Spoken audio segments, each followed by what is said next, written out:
Assalomu alaykum hammaga. Hozir men sizlarga qo'ylarni ko'rsataman. Har xil sortlarda qo'ylar bor. Mana qo'ylar akalar. Hammasi qo'chqarmi aka? Hammasi qo'chqar.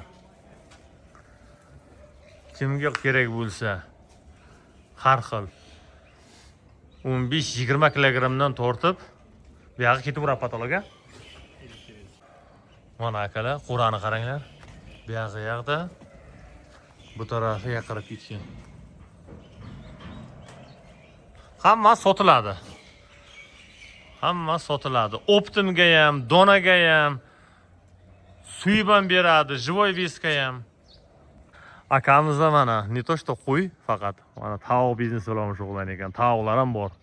Tuxum. Qancha tovuq bor aka ichida? Tuxumga-da bu yerda. Mana bu ikkinchi qo'ra. Bu boya qo'ra edi.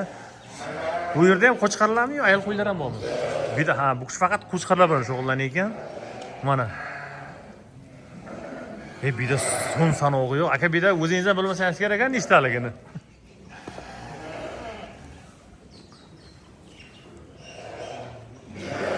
Ala deysizmi? Mana dumasiga qarang, osilib qolgan, ey. Zottor aka mana bunga qarang. Mana.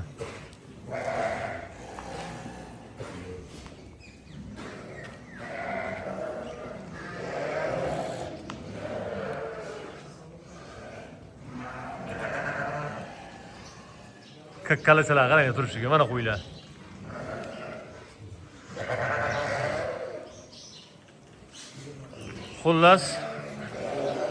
Xullas akalar telefon raqamini qo'yaman. Mana qo'ylar qaranglar qancha. Soni bor, sanog'i yo'q. Hammasi qo'chqar, go'shtga. Donaga ham sotadi, kiloga ham sotadi. Kimga kerak bo'lsa, olib suyib sotaman deganlar bo'lsa, yoki o'zi uchun pожалуйста. Xohlagancha bor. Orqada qarang. Mana bir to'da hozir ovqatlanyapti. Ovqat berish jarayoniga kelib qoldik. Bu mana 3-qo'ralar akani. Mana bu yerda ham. Xullas, qo'ylar, qo'chqarlar. Xullas, aka faqat shu qo'chqar biznes bilan shug'ullanayotganda tayyorlab xalqqa go'sht yetkazib berayotgan. Xohlasangiz живой holatda, xohlasangiz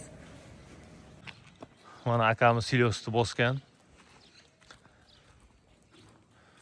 Mana bu ikkinchisi, to есть birinchisini ochib, ikkinchisi adashmasam bu yerda uchinchisi ham bor. Bu yerda samonlar